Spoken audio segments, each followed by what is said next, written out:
Welcome, everyone, to this week's edition of Games People Play with Bernie Corbett. I am Bernie Corbett, and I welcome you in today from our location at Tony C's in the seaport of Boston. Boston, you're my home, was once the home as an undergraduate to our guest today, as a matter of fact, as we get ready to bring him in. And right off the top, I want to say thanks to Wendy Galini and the staff here at Tony C's for making this broadcast possible for us today on location here in the seaport of Boston. Our guest today, very pleased to have him with us. We always like to make our guests feel at home, and I can't make them feel any more at home than this. I have my Harvard football coach's shirt on, hat, and my 2008 Ivy League championship ring to make my guests feel right at home on our broadcast here this afternoon. For a man who is not planned, as he's admitted to, our guest today has lived a life of remarkable success and estimable achievement on his life's journey. Matt Birk spent 4 years at Harvard earning an undergraduate degree and followed it up with 14 years in the NFL, earning a gridiron master's degree and doctorate in trench warfare and a likely place in the Pro Football Hall of Fame. A true Renaissance man who since retirement has embodied his Catholic faith as a family man and role model, Matt has now ventured into the political arena to further his pursuit and range of public service. And my great pleasure to welcome in once a Harvard man here in Boston and spent some time here in Boston and from his home in Minnesota. We welcome to Games People Play, Matt Birk. Great to have you with us here today, Matt. Hey, thanks, Bernie. It's good to be with you. Well, I'm sorry that I missed you by 1 year with my tenure as the voice of Harvard football, which began in 1998, the year after you graduated, but it'll be great to spend some time here and catch up here this afternoon. Certainly. Matt, we go back to the beginning on Games People Play, and your early life, raised in St. Paul, Minnesota, grew up a Vikings fan. That'll come into play here just a little bit later. And one quote that I found about you early on, I guess you'd qualify as a late bloomer. You tried every sport and you weren't very good at any initially. Yeah. But you came to football, or football came to you on about the 10th grade. And then things suddenly turned around. You ended up all state in football and basketball, and also excelled in track at the high school that we're going to talk about, that Sports Factory, Cretin-Durham Hall. Well, that's true. You know, I grew up in St. Paul in the 80s, and it was just really kind of an idyllic childhood. It was very, just very middle class, tons of kids, you know, they'll run around in the streets and the alleys. And when the street lights came on, you went home at night. It was very safe. And yeah, we just played, and sports was a huge part of my upbringing. I mean, I didn't play on any travel teams or all-star teams or anything like that, but we were always just playing sports. And all my heroes were athletes and loved sports, but wasn't any good at them.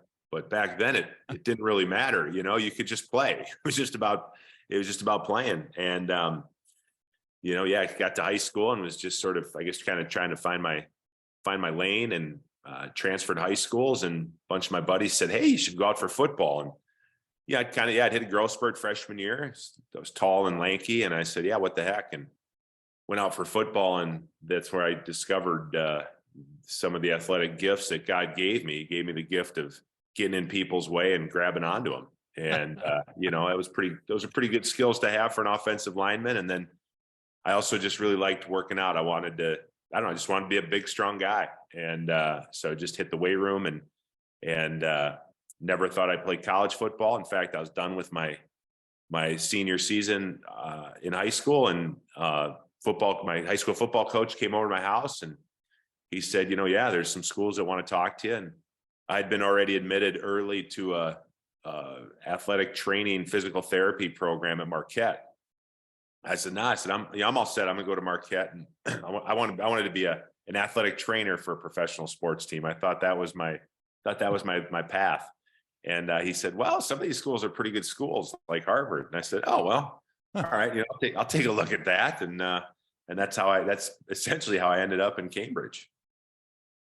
Mention about the recruiting process to Harvard. It's often very unique, and my familiarity broadcasting Harvard football now for almost 25 years. I know, for example, Ryan Fitzpatrick he was getting letters in Gilbert, Arizona from Harvard. And why are they sending me letters? They don't have a football team. I mean, that was the degree of the unknown that Harvard football was at the time. But for you, suddenly Harvard was an option to be able to continue your football career as you were. Yeah, well, it was interesting. Back then, obviously, it was totally different, right? I mean, you had snail mail. That was about it. And Right. I knew of Harvard. There was actually a couple guys. One was 6 years older than me. It was actually my football coach's son. Went to Harvard, played baseball and hockey. And then there was a guy from my high school 2 years older than me that was playing football there. And so I knew of it, and I wanted Harvard to recruit me. But it was funny. This was Joe Restick retired. And so here I am, I'm getting Yale and Princeton and these schools, and they're calling me. I'm talking to coaches, but I'm not really getting a ton of communication from Harvard. And finally, one of the coaches called because they were going through the transition, and he asked if I could send a tape. And I said, well, I already did. I proactively sent a tape because I wanted to go to Harvard. Mm-hmm. I said, well, yeah, I'll send you another one. And then he called me back later that afternoon, and he said, oh, we found the tape. Yeah, I know we now, and so we want to bring you in for a visit. And like I said, Bernie, I mean, I'm telling you the truth, 100%. Things were different back then. Oh yeah. And I took a visit late because Harvard was late to the party, and I played basketball, so I had a game Friday night. So instead of the Friday to Sunday, I did Saturday to Monday. And Monday morning of my visit, I was before I went to the airport, we went to the football office, and I saw Coach Murph in the parking lot. He was getting in his car. He asked me how my visit was. I said it was good. He said he was driving to the admissions board right then and there. And he said, if you give me your word that you want to come here, I will, you'll be one of our guys at the admissions board that will support. And so, I'm a 17-year-old kid. I got to make a decision right then and there, right on the spot. And I said yes. I said if I'm admitted to Harvard, I'll come. And he did, and that was it. Got to reference your high school as a point of perspective. Cretin-Durham High School in St. Paul, and it's incredible. I mean, you look at this high school athletically, just to give some perspective. NFL Hall of Famer all the way back to the 20s, Walt Kiesling. Quarterback of the national champions, Miami Hurricanes, Steve Walsh. Chris Wenke, Heisman Trophy winner 2000, Florida State. Stanley Cup champion Ryan McDonough with the Tampa Bay Lightning. Paul Molitor, Baseball Hall of Famer. Joe Mauer, MVP 2009, longtime star with the Minnesota Twins. And you even have a current Daniel Okoro with the LA Clippers in the NBA, and even a couple of umpires with Tim Tashida and Mark Wegner.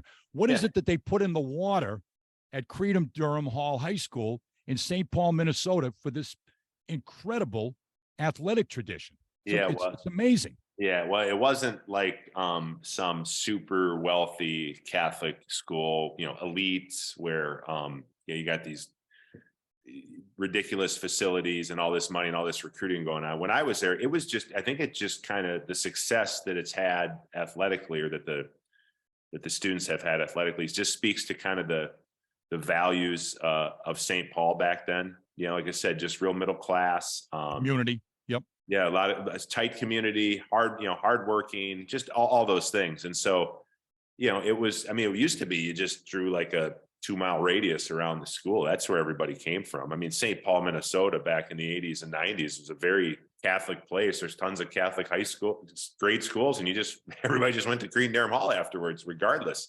But they did start to have some guys, quote, make it in college and then in the pros. And now it's a little bit different. It kind of, you get students coming from all over to probably for sports for the primary reason. But yeah, it was just kind of I think it speaks to the power of a tight-knit community that's everybody's sort of looking out for each other, and everybody wants everybody else to succeed. And I think that's what I'm a product of. One other reference I got to make, Matt, is I really just so was enthralled, so enjoyed the book, the Stingray Afternoons by Steve Rushin. Was that your story to a certain extent, with Steve Rushin talking about growing up in St. Paul and around the same time and that era? Yeah, I think so. We always tend to romanticize the past and probably make it better than it was. But, now as a father and trying to sort of raise kids in this crazy world. Yeah, I mean, it was just sort of, I look back and I'm very, very grateful to, I grew up when and where. I mean, listen, my dad delivered newspapers. My mom worked at a nursing home. And I felt like, they were focused on just doing the right things, raising their kids and helping, trying to be a plus in their community, whether it be at the school or the church or the soup kitchen or wherever. And that just seemed like that was everybody back then. And there's something to be said for people who are humble, who have great work ethic, and just want to live kind of those great quiet lives. I felt like that's what St. Paul, Minnesota was back then. I'm fond of the expression in recruiting for college athletes. Kids don't grow up like the neighbors, Matt. They don't grow up like the neighbors. I often think about that, and you're a testament of that as you would describe your family background. At Harvard, you were clearly, I know Coach Murphy talked about a development project as you came in. It took a couple of years to become a starter. You had a guy as the offensive line coach at the time, an offensive coordinator, I guess your first guru in your development, a guy that went all the way to the NFL as a head coach, Joe Philbin, that worked with you. Yeah. Well, first of all, Bernie, let's set the record straight. I was like every other high school kid. Nobody wants to play O-line. You don't choose O-line. O-line chooses you, right? So yeah. I had fashioned myself a defensive end, and that's what I was recruited as. And I got to Harvard, and this was, Murph's first recruiting class. And that's right. He just took over in '94. Yeah. And so we went to practice the first day, and there was 15 freshman D linemen and only 2 freshman O linemen. I'd heard enough stories from guys from my high school that went to college. I said, oh, I know how this goes. They're going to take the slowest D lineman and switch him over to O line and move him over. And that's what happened on day 2. And, I wasn't too thrilled about it, but I mean, what did I know, right? You're just a kid and you do whatever the coaches tell you. That was kind of that's how I was brought up. So I said, well, all right, let's see how this O-line thing goes. And yeah, freshman year was a huge struggle. I mean, I was just turned 18. I was just a boy. And, maybe I'd kind of thought like, wow, yeah, it's Harvard football. It's not, I had teammates going to Michigan and Florida State, and I'm going to Harvard. I'm going to go out there and I'll probably have a lot of success early. Well, it definitely was not the case. I was playing against 22-year-old men, and right. And so that was a great, looking back, that was a great experience to be humbled like that and realize, whoa, I got a ways to go. I'm going to have to work hard at this. And freshman year was tough, but I said I always liked the weight room. Sort of gravitated towards a great group of guys. I mean, our freshman class, Murph's first class was awesome. I mean, those guys, to a man, they were just a group of studs, guys that were there to work hard. And my real close friends on the team.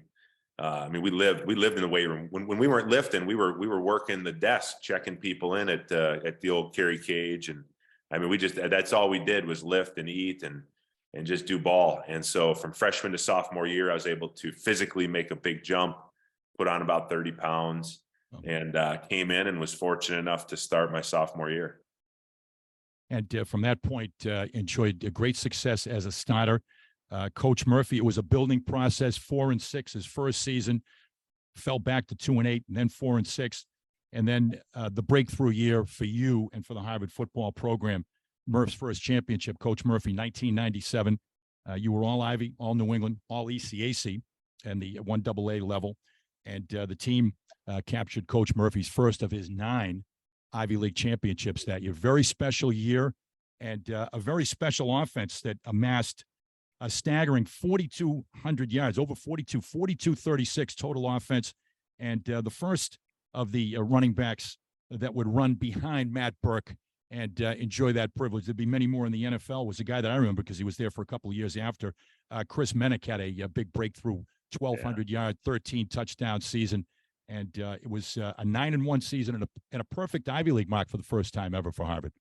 Yeah, it's really how you kind of want it to go, right? Like just grind. And for 3 years, you're putting in the effort, but you're not getting the results that you want. And then it all just came together my last year there. And you talk about Joe Philbin. I probably can't Yep. overstate the effect that he had on me. Well, personally, I mean, Joe's still a great friend of mine to this day. But as from a football standpoint, I mean, yeah, I think Joe was like in his 30s then, but he came in and he just found a way to, I think, connect with me.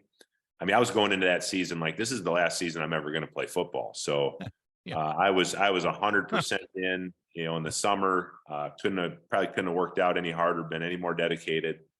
Came in and Joe, the great coaches make you want to like just do everything you can to make them proud of you. You give them everything you got. You just want to be perfect. And that was Joe for me, and Coach Philbin. And yeah, that last year it just all came together. And then Joe had come from Northeastern, and he'd coached a guy who I think a year or two before me got drafted in the 4th round, an O lineman.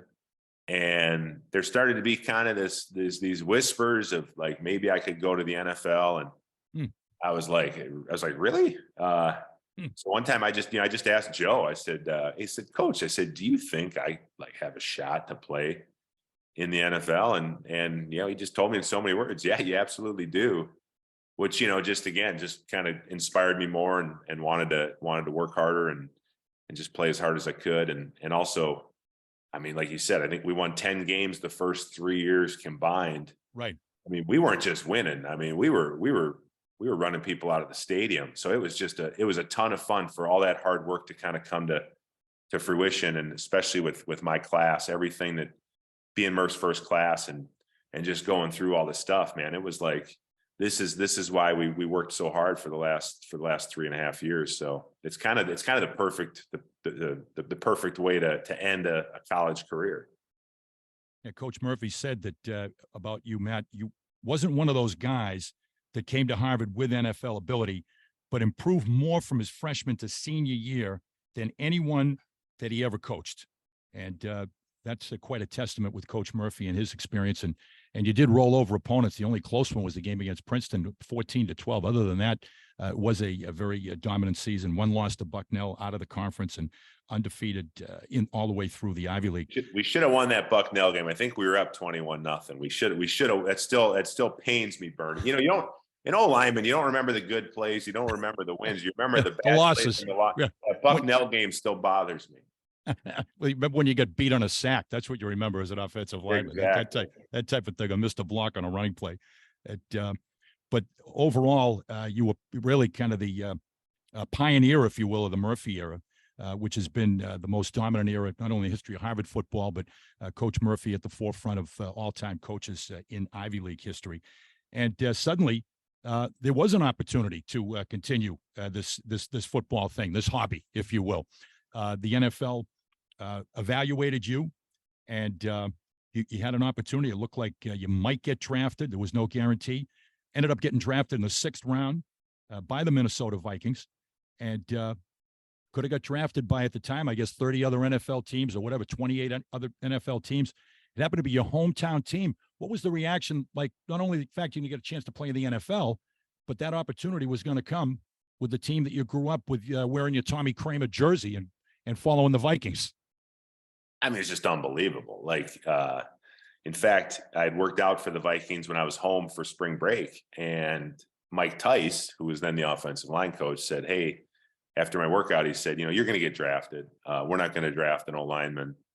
So I was like, well, I'm going to get drafted. At least I'll get a little signing bonus, and I'm going to get a chance. That's good. Not going to be with the Vikings. I guess that's okay. But when they did call in the 6th round, and Denny Green told me that they were going to draft me, one, it was just a ton of fun, right? Because that was my team. But number two, it really ended up being the perfect situation for me from two different points of view. One, 1998, the Vikings were really, really, really good. Oh yeah, they didn't 15-1. They weren't drafting me to play. It wasn't a rebuild year for them. So I got to sit back and I got to watch Randall McDaniel, who's a Hall of Famer, which I didn't learn anything from Randall because he's just so talented. It's like, don't watch Randall McDaniel do something because you can't do that. Like guys like Jeff Christie, Todd Stussy, Corey Stringer. I got to see what it was like to be a pro. And I needed some more time to develop. And then the second thing was just being around my family and friends. First 2 years in the NFL were tough. It was kind of like going back to being a freshman at Harvard. It was tough and needed that support system. Those people, they picked me up, and I also knew that they had my best interest in mind. These are people I knew my whole life. They loved me for who I was, not for what I was. And so those, that's why it just happened to be my hometown team, but it really was the perfect situation for me. And I also want to say this, the other thing that prepared me for the NFL, I don't know, most guys, I don't care where you go to school, you can go to Alabama, you're not ready for the NFL game. I mean, very few guys are, almost nobody, right, rookie year, because it's a totally different game. The competition level is totally different. But I think what I look back on, what Coach Murph helped instill in me was, a toughness. And that was his thing coming in, right? Like he was going to change the culture. And I mean, he worked us, I don't know if Murph would tell you, but I think he's trying to run guys off, and he ran off a bunch because it was a paradigm shift in what it meant to play football for Harvard. It kind of went from, however it was before. He was running it like a D1A program, and you better be that committed to it. And that was the expectation level. And I mean, Murph made sure anybody who played for him, you were going to be tough. And that mental toughness definitely came into play those first couple of years in the NFL, because it was, most days I'd go to work and I'd walk out of there feeling like a failure. But you just, wow, just like Murph taught us, you stay the course, you keep working the fundamentals, you keep lifting weights, you study your playbook, you do all the things that you can control, and you just keep doing it over and over and over again. And sooner or later, it's going to pay off. And so, yeah, it was, I felt like playing football at Harvard and playing for Coach Murph prepared me very well to play in the NFL. Sports Illustrated had said that you were the best Ivy prospect to come along in several years and could be a nice developmental pick. Well, that proved to be clairvoyant, because you were a pretty nice developmental pick as it turned out, and coming to the Vikings. And your next guru, you mentioned Mike Tice, who was the offensive line coach. He then became the interim coach and your head coach. And it really was a development process for you coming out of college from the tackle position, and then being groomed to be the next center. Jeff Christie was all pro caliber. He left to go to Tampa, I believe. And that gave you the opportunity to step in your third season in 2000 and to anchor that offensive line in 2000. And from there, it was a pretty remarkable run of success for you and the Vikings. I mean, Pro Bowl status right out of the gate your first season. So what they did in development those first 2 years really came to fruition for you, Matt, very quickly when you finally had the opportunity to get in that starting lineup. Yeah, well, like I said, I got to sit back and watch. I even roomed with Jeff Christie on the road for 2 years. Oh, really? Okay. I mean, yep. And he was great. I mean, he was just like, any question I had, anything. And he kind of knew, like, hey, this guy they might be grooming him to take my job, spot, when he wanted to get his payday. So, but Jeff was great. And yeah, I got to work with those guys. Also got to go against Johnny Randall every day in practice, which, was wow. I mean, which was, everyone would always tell, oh my gosh, you're playing for the Vikings. That's awesome. I'm like, do you know what I do every day? I mean, I go to work and Johnny Randall. I wrestle with John Randall. Works me over every single day. But yeah, like I said, it was just kind of staying the course and grinding those first 2 years. And then my third year getting an opportunity. And, listen, like Murph, I mean, anybody tell you, Murph, any coach I ever had, I mean, I wasn't wowing anybody at the combine with my numbers. I wasn't, I don't walk around with my shirt off, people saying, man, that guy, he looks like an NFL player. But really is a testament to just, I think some great coaches, some great teammates, and, just kind of working hard and just trying to do what they tell you to do. It's like, here's the expectation. Just work as hard as you can work. And that's what happened. Yeah. But Murph, Joe Philbin, Mike Tice, Denny Green, like, you're not guaranteed to have good coaches. I mean, there's a lot of bad coaches out there. Right. There's a lot of guys who, everyone thinks they're great coaches, and it's like, you know why they're quote a great coach? Because they got great players. They can't really develop players. But I was fortunate to be with coaches that did, and they could do that. And yeah, they just they just poured into me, and were able to turn into a decent football player. You mentioned you didn't have your shirt off at the combine, but you did score 46 on the Wonderlic, which was the 7th highest for the mental acuity test. I mean, tell you something. You were a guy out of Harvard. Bernie, you want to talk about pressure? I don't know when the last time a guy from Harvard been to the combine before me, but when they give that Wonderlic test, right? Like everybody's looking at me like, man, you better ace this. Right?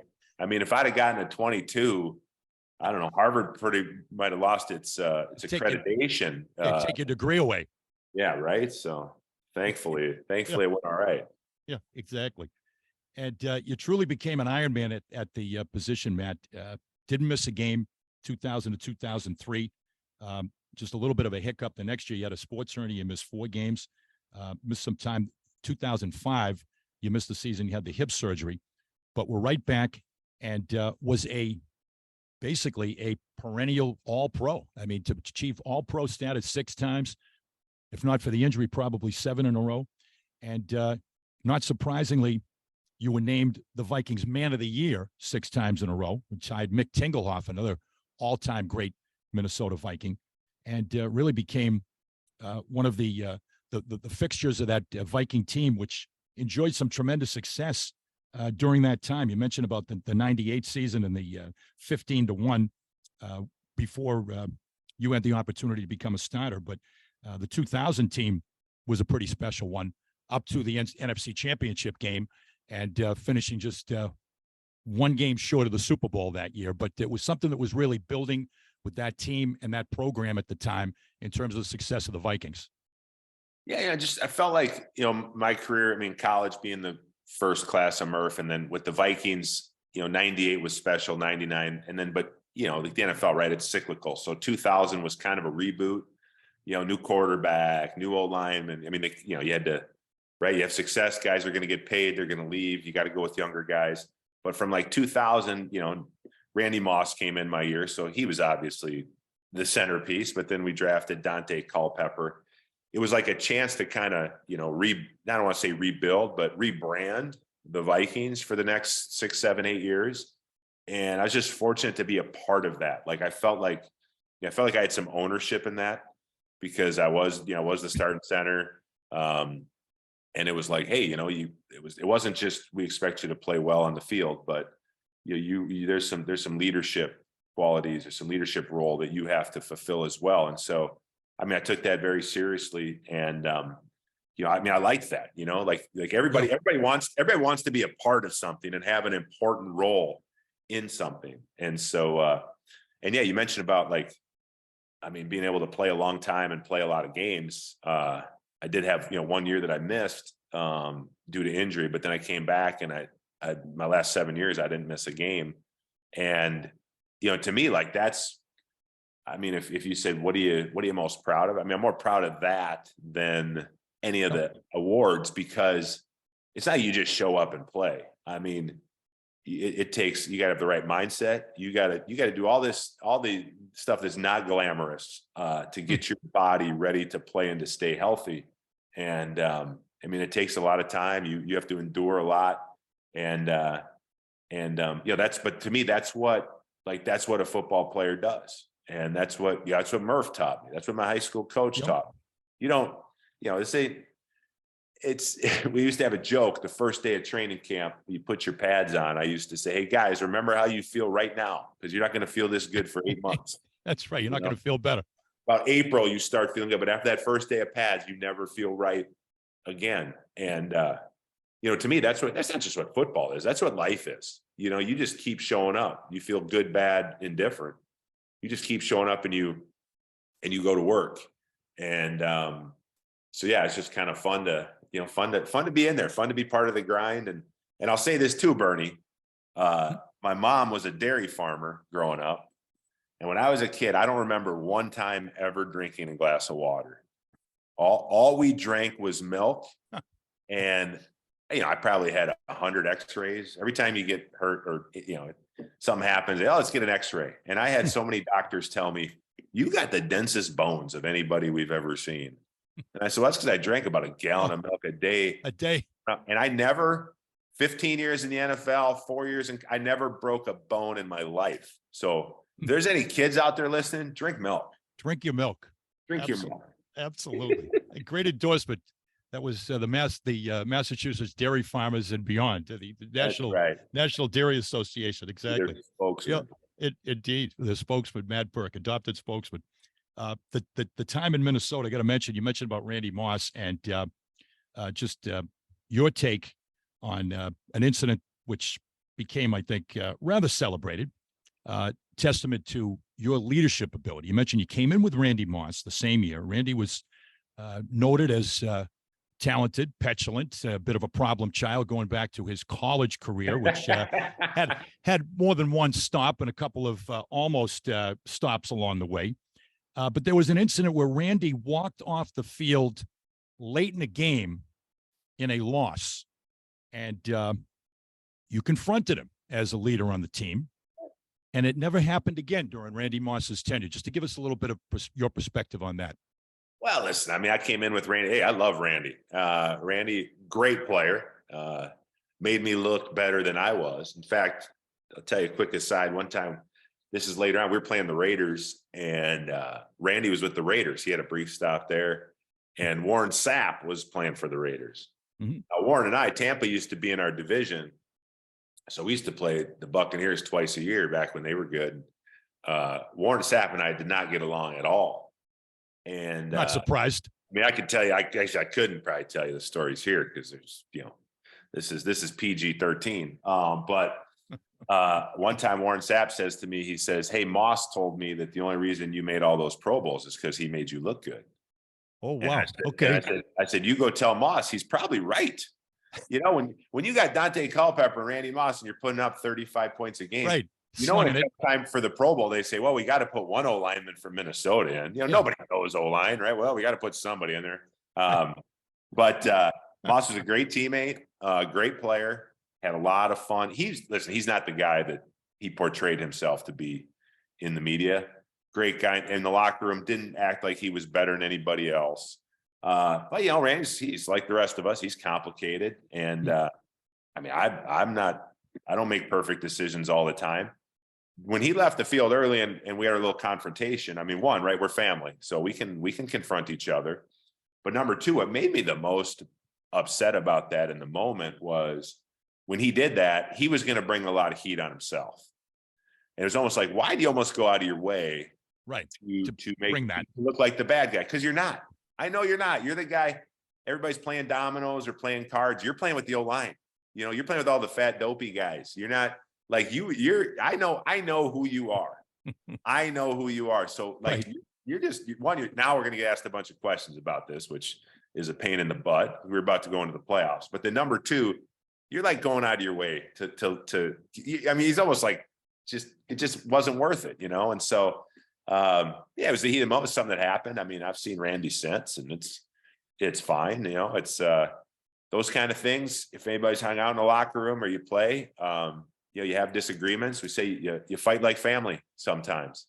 And but man, I look back on my career. I got to play with Randy Moss for 7 years, I think. As a heck of a guy, because man, I tell you talk about taking the league by storm. Oh man, that guy! What a talent! He had 17 touchdown catches his rookie year. Nobody catches 17 touchdowns, much less their rookie year, but he did. And he brought a level of excitement. His home run hitting ability, man, you just don't see that a lot. And I still remember when we call those, I don't know what routes are, but we call those routes in the huddle like 989, 989 or the high numbers. Man, O-line, we get excited because be like, whoa, we know Randy's running deep. There's a chance to take it to the house. Yeah, they always talk about, O-linemen love those 15-play, 80-yard drives where you just wear them down. Well, those 2-play 80-yard drives are pretty good too, Bernie. Mm-hmm. Get you score real quick and get you off the field. That's pretty nice too. And that was the ability Randy had. And before we leave Minnesota, you leave Minnesota, the signature game I know that you've talked about was the wild card game where you won in Lambeau against Brett Favre. That was a game which you just alluded to, which I thought was an offensive lineman's dream, where you just ran the clock for like the last 7.5 minutes of the game and just, here it comes. Can you stop us? You can't, and pounded it out. And I know that was a game that was the year that you were injured. That was really special to you to win up in Lambeau and to beat a division rival as an 8-8 wild card team that year also. 8-8, well, and that was the game after Randy walked off the field. So everyone's thinking, oh, you're in disarray, this, that. Well, we go out there and we put it on him. And yeah, that was probably the most fun because at the end of that game, at the end of the game, I was basically, we were telling the Green Bay Packers where we were running the ball, and they still here it comes couldn't stop us, which doesn't happen. This happens once in a career, and that was the time. But yeah, growing up a Vikings fan, Brett Favre, all that stuff, to go into Lambeau as the underdog, it's an 8-8 team that snuck into the playoffs, and to beat them pretty soundly. That's a heck of a win. That's a heck of a win. Vikings fans, we can't brag on the number of championships we have with the Packers. We lose that all the time. So, so the only thing we have the only thing we have is like that wild card game, and then the fact that we just don't live in Green Bay, which is an ugly city by all indications. Well, somewhat, I guess the term was underappreciated, and that prompted your opportunity in free agency, and you ended up, I guess, maybe the unthinkable at the time. Matt Birk leaves Minnesota as a UFA. You're a free agent at the time, on to Baltimore, and I think you probably knew there was an opportunity to maybe get that Super Bowl ring in Baltimore. Your streak continued, a remarkable 112 straight games, 7 years without missing a start, and 4 complete seasons with Baltimore. And of course, the signature season there was the one that ended with the Harbaugh Bowl and the Super Bowl championship. Just to reflect on that for a moment, and to look at it as what did become, you did go out on top. It did become the actual crowning moment of your career to finish the job in Baltimore and then go out as a Super Bowl champion Raven. So it was the first time in 11 years, it was the first time I was a free agent. Because I'd always signed deals in Minnesota before I became a free agent. But, again, it was kind of changing. Brad Childress had come in. I think they kind of had a different vision. I was the old guy, right? It was like, well, do we want to keep him? Do we not? I wasn't necessarily looking to leave, but Baltimore called, and so I'll go take a visit. And in about 20 minutes, I was sitting down with John Harbaugh, and I was like, man, this guy, if I ran a team, this is how I'd run it. I mean, I know he was giving me the sell job a little bit, but it was obvious, like, this guy was different. And I knew the Ravens were good. I knew what the brand of Ravens football was. It was physical, tough. I mean, that's what it meant to be a Raven. And I thought, well, I'd kind of like to be a part of that. And I remember I was like, Harbs is like, so what do you think? Sign the deal. And I'm like, I'd like to go home and think about it. He's like, it was kind of reminiscent back to the parking lot meeting with Murph. And I said, here's the pen. Yeah. I said, well, let me call. And I called my dad and I said, I really want to play for this guy. And my dad said, well, then do it. Yep. And I was like, hey, there you go. Let's just do it. So Harbs has a lot of common qualities with Murph, and Harbs coached for Murph back That's at right. Cincinnati. They crossed paths. That's right. Yeah. So it was, but it was kind of the same, like hard nose. I call it old school, I guess, kind of approach. Like, there's no shortcuts. We're not going to win any beauty contests. We're just going to work real hard and get as good as we can get and see what happens. And so, yeah, there's just something different about Harbs, and ended up playing 4 years there. I knew I was towards the end. I didn't think I had 4 years left in me, but Harbs was able to get it out of me. And yeah, and then once again, to end my career with a championship win, it's unbelievable. And again, the way that came about, Harvard, we just kind of were muddling through, and then broke out the last year. Well, in Baltimore, we were always pretty good. We made the playoffs every year. Then one year, we lose to Peyton Manning and the Colts, who were, they were better than us. Then we lost to the Pittsburgh Steelers one year, our rival in the playoffs. That was a tough one to swallow. Then we just had an unbelievably heartbreaking loss in the AFC. Remember that one? The Patriots. So then to come back the next year in Foxborough again, AFC Championship, and pretty soundly beat them down. I mean, there was no doubt. we the second half was utter domination. You kind of exercise those demons from Foxborough. By the way, we played the Patriots 7 times my 4 years in Baltimore. We played them every year in the regular season, and then 3 times in the playoffs. Playoff games. All 3 times at Foxborough. We were 2-1. We should have been 3-0. But that says something, right? Because I mean, Tom Brady and Bill Belichick. Anytime you beat Tom Brady and Bill Belichick, that's something that's a feather to put in your cap. So to exercise those demons in the AFC Championship game and to go on and win the Super Bowl, again, it's kind of like, I mean, how could it end any better? And you on one side of the ball, and of course Ray Lewis on the other side of the ball, with his career culminating with that Super Bowl championship. Really a really special year. And in Minnesota, you had guys like Adrian Peterson, and then you had the opportunity for opening holes for Ray Rice. And Ray Rice was a signature force in the NFL for that 4 or 5 year period that you spent with him. Oh, yeah. No, there's a guy, I don't know how tall Ray Rice is. He's not very tall.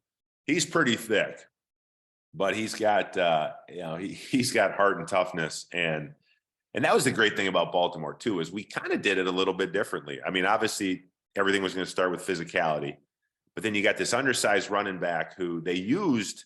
Yeah, they handed him the ball, but they threw him the ball a lot out of the backfield too, which, that was kind of the start of that. We're talking 14, 15 years ago. We had a fullback named LaRon McClain, who we were not afraid to give the ball to. Yeah. They line him up and just run him up the middle 5, 6, 7 times a game. Most teams don't even have a fullback anymore. But I got to listen. I mean, you want to be a good old lineman, block for some good running backs. I had Robert Smith, I had Adrian Peterson, I had Ray Rice. I mean, those guys, they make you look a little better. You might not get your block, but normally they're gonna make that guy miss. That's what great backs do. They make the first guy miss. And so that was a special group, obviously. And Ray Rice wasn't the fastest or the biggest name, but man, he was a problem for teams. And the decision to come back, I know you openly talked about retiring after that heartbreaking loss to the Patriots, and the decision proved to be fortuitous to come back for the one more season, which ended up as the championship season. And admittedly, you talked about you didn't really have a plan or weren't cultivating a plan post NFL, but we aren't talking about a guy that going all the way back to 2002 started the Hike Foundation, targeting at-risk youth in the Twin Cities. You were the winner of the Ed Block Courage Award by your peers in 2006. You were the NFL Man of the Year for your community service and awareness and participation in philanthropy, the Walter Payton Award in 2011. So I guess there was probably an idea about some of the areas that you were going to delve into after retirement. But all of a sudden, you had a chance to stay in the NFL, as it were, and a chance to go work for the NFL. And you had a 5-year tenure as the director of football development, which allowed you to get involved and stay involved with football really on every conceivable level, Matt, which was, I think was something that you were really excited about at the time, to have that opportunity. Yeah. I mean, it was fun, it's like you're a player and then all of a sudden you're done. And now I'm working in the NFL league office and I'm calling GMs and coaches and we're having these meetings. And it was, because it was ball, right? Like I love ball, love talking football. And I was just out of the league. So I still knew the league. And you gotta talk about rules and you got to talk about some of the stuff that's not exciting, but there's also, football coaches, they can't help themselves. Like you put on some film and you just start watching ball. And so you start talking about it. So, it was great. I mean, it was a great experience. It's, great experience for my family and me. Ultimately it's like, it was a little too corporate-y. It's a corporate gig, but fun, got to move to just outside of New York City and got to go into the city every day and work. And we got great memories from that. And, I'm fortunate because I think, whether it was pulling the trigger and going to Baltimore or going to New York, with the family, we've moved a few times. We've done a few cross country moves and, yep. and that'll test your marriage. But at the end of the day, it also, especially when you have as many kids as I do, but it also bring you closer together. And yeah, it was like I said, I look back on my life, and I think whether it was leaving for Harvard or leaving for Baltimore, or leaving for New York, I look back, that's part of my story. Those are miles that I have on my tires, and they've helped made me and helped made my family who we are and where we are today. And I'm glad we did those things, whether they were, quote, successful or not. And you, as I do, have a very profound influence of your Catholic faith in your life, and very significant in your life. My theory about parochial school is that the guys that I know that particularly went 1 through 12, they don't go to mass anymore for the most part. I went to public school, so I guess I became a devout Catholic as a result. But you took it one step further, Matt, with the opportunity to start a Catholic school with Unity Catholic High School. That's one of your endeavors that you're involved with now, a school that you actually founded, and founded on a little bit of a different spin on traditional education or traditional Catholic education, where there's a very strong accent on life skills and practical application and reality. I noticed that the curriculum Monday, Tuesday, Thursday, Friday is a little bit more traditional, but you have something called Real World Wednesday at this school, which I thought was rather significant. So what prompted you to be able to make that move? And I guess the fact that you got 8 kids, you probably looked to found your own school at that point, right? I mean, that's probably part of it. Cheaper to start a school than to pay the Catholic school tuition. Exactly. So I'd always been involved in education when I played a lot of the community work I did, because education was part of my story. Right. I wouldn't have played college football had I not gotten good grades, because I wasn't really getting recruited by, well, no D1 schools for sure. But the fact that I was a decent football player and a good student, that got me into Harvard. So it was always my message. And then with having all these kids, it was sort of like, okay, and moving around and going to all these Catholic schools. And yeah, my Catholic faith, it's the most important thing to me. Nobody gets out of this world alive, Bernie. Nobody gets out of this world That's alive. right. Stand face to face with God someday. So you better be ready. Yes. And Jim Morrison said that, by the way. Did he? Yes. Well, there you go. So yeah, it's kind of, and you sort of alluded to it. You said you got all these buddies who went to Catholic school and they don't go to mass anymore, right? They're not practicing Catholics. Like, that's a problem, right? So what are we doing wrong? We're doing a couple things wrong. One is Catholic schools. Like, let's make them Catholic, and let's make the faith real for kids. Like, let's really, not just know God, but let's really help them develop a relationship with God. Boy, if our kids, they need it now more than ever. I mean, with the world that we live in and the culture and the social media and all this stuff going on, like they need a relationship with God more than ever, because it's tough being a kid. I got a lot of them living at my house, and it's not easy. At 8 of them. Yep. It's not like when we were kids. So one, let's do that. But then number two, and everybody knows this, right? Like, it's, college is great if you're built for the education system. I was built for it. School came pretty easy to me, but a lot of kids aren't. And then I think you also see this economy of the future, they call it. And the future is 5 or 10 years from now. Most of these jobs that are going to be in demand they haven't been created yet. College, a 4-year university, is not going to get you ready for these jobs. We have a huge shortage of tradespeople. So we kind of took a step back and said, hey, it's kind of not working for too many people. So like you just said, we do this thing called Real World Wednesdays, where we kind of feel like, well, we can't be hands-on enough. Even if you're a college kid, doing things with your hands, learning with your hands, there's a lot of value in that. We also think like developing things like communication skills.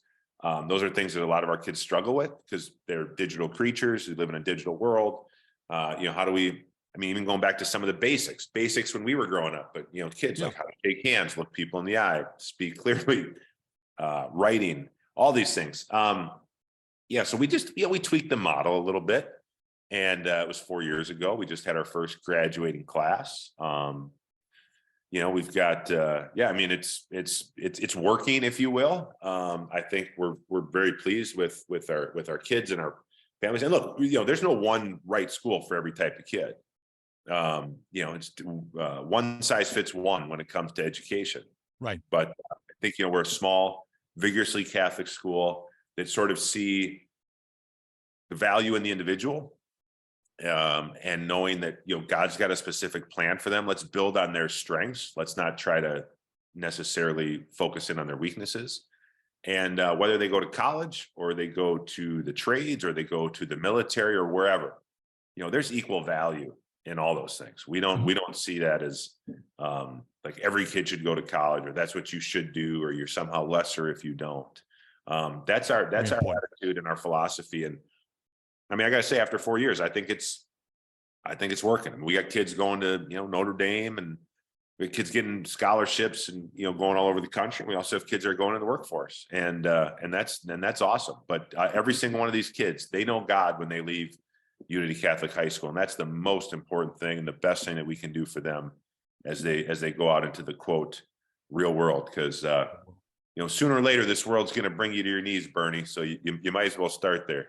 If it's not John Randall, it'll be somebody else. Warren Sapp. Johnny Randall can do that to you. Bring you to your knees. Exactly. Whether it was in practice or at a game with Warren Sapp. Exactly. And currently, you and your wife, 8 kids, you're active. You have Matt Burke and Company. You have your affiliation with React as the commissioner of sports, number of speaking engagements, consulting work. You're in a number of different areas, and actually have entered as I mentioned, the political arena. What about the experience, and is there going to be more in the political arena from Matt Burke in the future? Or is it too early to call? You ran for lieutenant governor on a ticket with Scott Jensen just this past November as lieutenant governor of your home state of Minnesota. Yeah. So my kids always say, "Dad, what do you exactly do?" And I'm like, and my wife says that too. Hey, I Short and long answer. Yeah. I like to be involved in a lot of stuff. I like working with teams. I like being parts of different teams.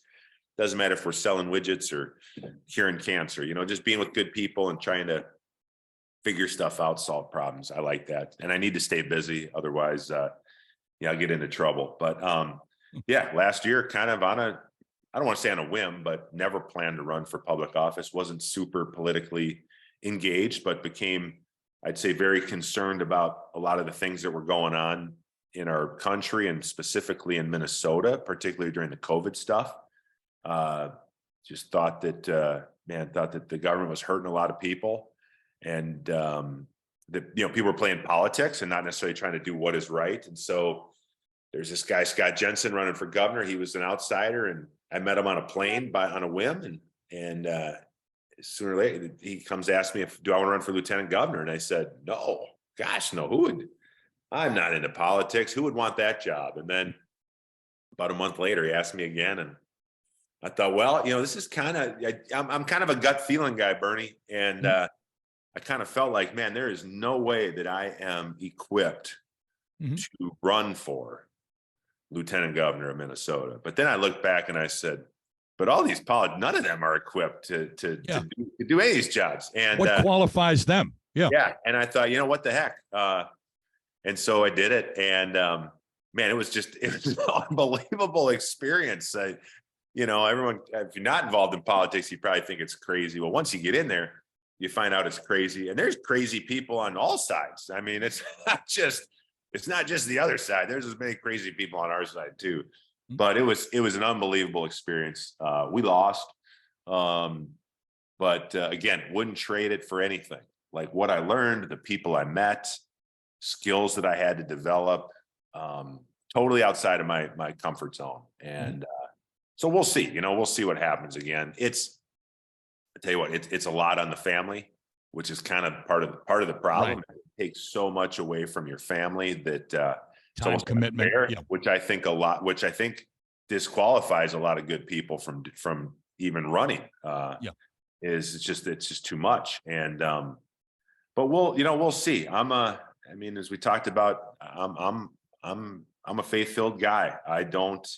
I just really do try to be open, say yes to good things, try to discern what God's will is for my life. That might be running for office. That might be staying at home with my kids. I don't know. I mean, I try to figure that out every single day. But I would tell anybody, listen, if you there's a lot of people sort of coming to politics now for the first time, running for school board or local rep or whatever. And people ask me all the time, should I do it? I say, absolutely do it. Because, get involved. You're going to look back on your life someday and, win, lose, or draw, it doesn't matter. It's that experience. It's going to be a win no matter what, because you're going to learn a bunch. You're going to get smarter. And we do need citizens more. I think we need more citizens in America that are engaged in the process and educated on the issues. Cause there's some serious things going on here in this country. Yeah. No, absolutely. And I said in the beginning, Renaissance man, I'll say it again. Somebody who's run the gamut from stand-up comedy, which he's dabbled in, all the way to running for lieutenant governor of the state of Minnesota. You make your own punchline out of that, Matt, from the political spectrum. Yeah, right. from the political arena, exactly. Yeah. And as we wrap up, I've got to mention, make a strong case for your Hall of Fame candidacy. And, speaking of running for office, but two-time All-Pro, six-time Pro Bowler, which matches up with Olin Kreutz, who was the all-decade selection at your position of center. The Ravens had 4 straight 1,000-yard seasons with you leading the way as a pulling center, by the way, through your career with Minnesota and Baltimore as part of the blocking scheme often. The aforementioned Ray Rice and the Super Bowl championship in the Harbaugh Bowl on your resume. Likely to have been maybe a 7-time All-Pro if it wasn't for the one season that you missed by injury. And right back with the 5 backs over 1,000 yards and 9 of 11 years with as a healthy starter.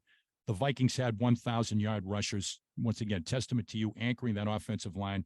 Adrian Peterson, Robert Smith, and guys like Michael Bennett, maybe a little bit lesser known, that also were able to benefit by running behind you in the offensive line.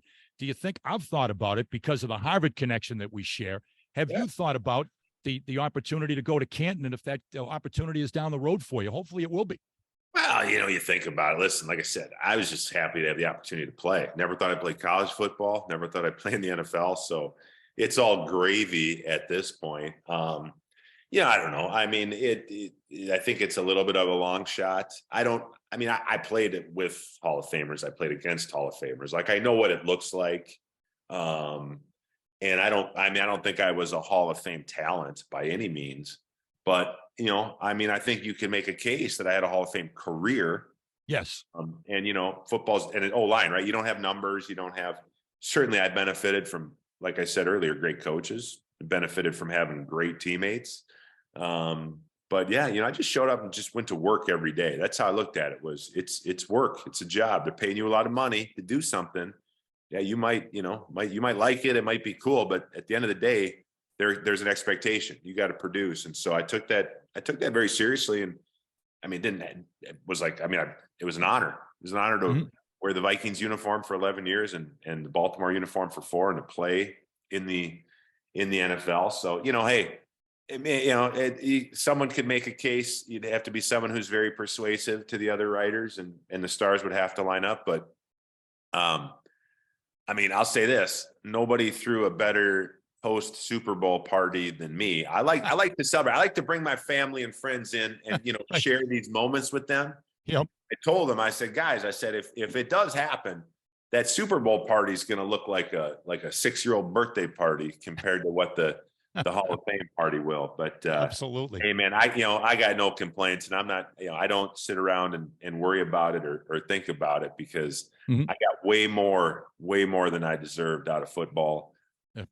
So, I'm a blessed guy now. Now I worry about my boys, and, I coach middle school football, and trying to get middle school kids to want to block people is almost impossible. So that's the problem I'm trying to solve right now.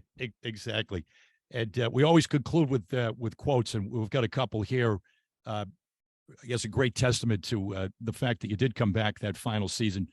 John Harbaugh said you were playing at your best as a Raven, if not a Viking, during that last season.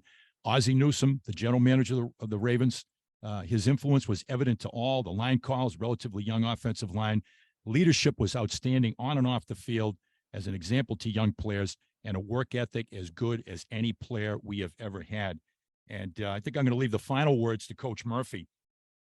He's just a remarkable human being, extraordinarily loyal and humble, a person who understands how he is compared to a lot of people in the world, and wants to make sure he goes about everything to the nth degree as much as possible. And Matt is one of the greatest human beings and finest football players I have ever coached, was another quote from Coach Murphy. I don't know if you could get a better testament to your ability, not just as a football player, but more importantly, once again, as the man in full, from someone as well respected as Coach Murphy, who was a big influence on your career, and then for people like John Harbaugh and Ozzie Newsome, the people you encountered at the end of your career with the Ravens. But Matt, want to really thank you for joining us here today. And I guess with somebody like yourself, as you mentioned, you never know what's going to come along or what the opportunity will be, but you show the ability to be able to seize the moment and to be able to accept opportunity wherever it might come from. And the best of success here as you go forward. And we're going to all keep an eye on you to see what that next move might be, whether it be political or whether it be back to stand-up comedy in some nightclub in St. Paul. You never know.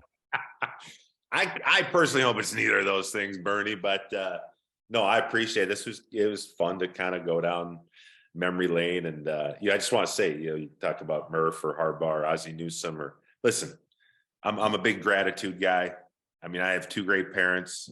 I was just fortunate to have great coaches, high school, college, professional level.